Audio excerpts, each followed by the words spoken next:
इसलिए ठाकुर जी की बिना कृपा के भजन करने का मतलब भगवान को पाना नहीं है। भगवान को पाना, भगवान को हम पाएं, ये कहना भी भगवान का सीधा अपमान करना है। भगवान को तुम उपाधि दे रहे हो कि प्राप्तव्य। भगवान अटेनमेंट का, अचीव, भगवान को किसी प्रोजेक्ट का, किसी सब्जेक्ट का कोई प्रकार से किसी ऑब्जेक्ट में बांधना चाहते हो। और ये करने के समय क्या करते हो कि एक दिन तुमको जब कुतर्कियों की संगत होगी तो तुम भगवान को एक रिजेक्टेड की तरह से अपनी वृत्ति से बाहर फेंक दोगे। कैसे करोगे? आखिर तो मनोवैज्ञानिक विश्लेषणा है। सांख्य से कहो, वैशेषिक से कहो, योग से कहो, नव्य प्राच्य न्याय न तब विमर्शनम कुरु तदा एव निर्णय, तब उसका कोई निश्चय हो सकता है, निर्णय हो सकता है। इसलिए ठाकुर को उपलब्धि का विषय मानना ठाकुर का अपमान है। क्योंकि ठाकुर कहता है ये मेरी करुणा का अपमान है। मैं उपलब्ध का विषय होकर तुम्हारे पास नहीं आना चाहता, तुम्हें ये श्रम न करना पड़े, इसलिए मुझको मेरी प्रिया ने पहले से ही तुमको, संकल्प के भी पहले मुझे तुमको उपलब्ध करा दिया है। मैं तुमको उपलब्ध हूं।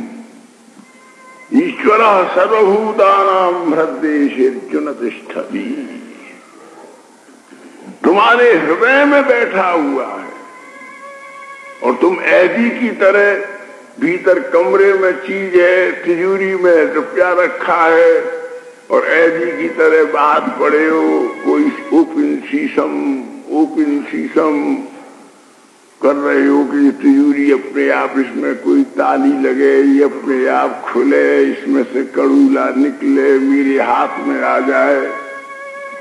महाराज ऐदी की तरह से तुम बैठे बैठे सोच रहे हो, तिजोरी खोलो, देखो जरा, उसको थोड़ा सा प्रयास तो करो। लेकिन ठाकुर जी कहते हैं कि मुझको पाने का प्रयास नहीं है।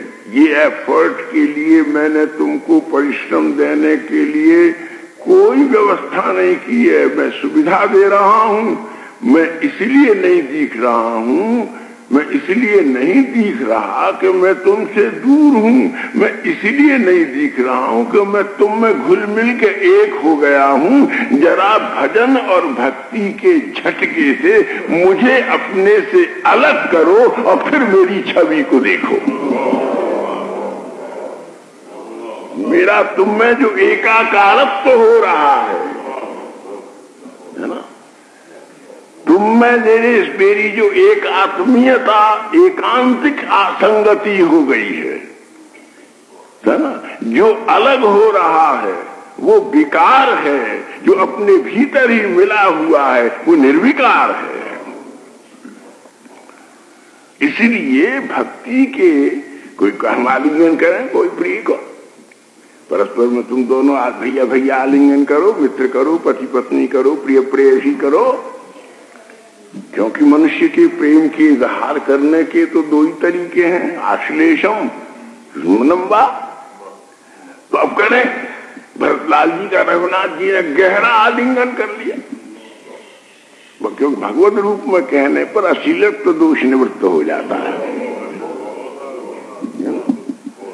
गाढ़ा आलिंगन कर लिया।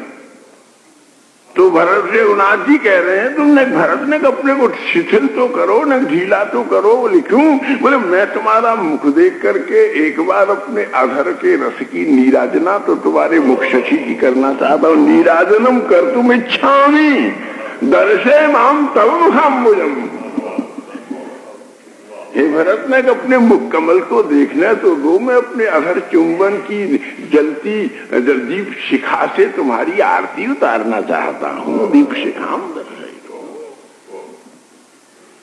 तुम्हारा भरतलाल जी ने अपना छोड़ा तो श्री रघुनाथ जी ने, और भी किशोर हनुमान जी के लंका कांड का पहला अध्याय, रामायण तो अभी सुन चुके हो। परिश्रंगम हनुमान जी, तुम्हारे लाल लाल पटल के ऊपर प्रिया जी ने प्रणय संदेश पांडुलिपि लिख करके दी है कि बहुत दिनों से मेरा जो संग्रह तुम्हारे पास में है, मेरा बहुत ब्याज इकट्ठा हो गया है मेरे अनुराग का, वो मेरे पुत्र हनुमान को दे देना। बोले महाराज क्या होगा? बोले बहुत संपत्ति है। बोले क्या है? प्रिया की सबसे बड़ी संपत्ति प्रिय का आलिंगन है, वो मैं तुम्हें अर्पित करता हूँ, प्रिय तुम ददामि।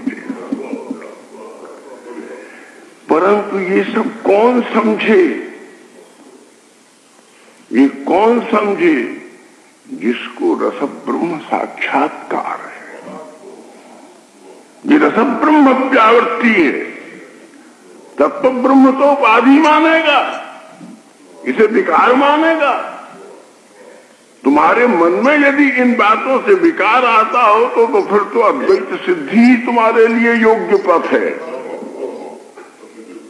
तब तो उन बौद्धों के लिए, उन मायावादियों के लिए, उन प्रपंचात्मकों के लिए शंकर स्वरूप भगवान शंकर ने परतत्ववाद की स्थापना करके भक्ति के आंगन को सुरक्षित कर लिया है। नहीं तो गंदे लोग घुस आते और ये भक्ति का प्रांगण।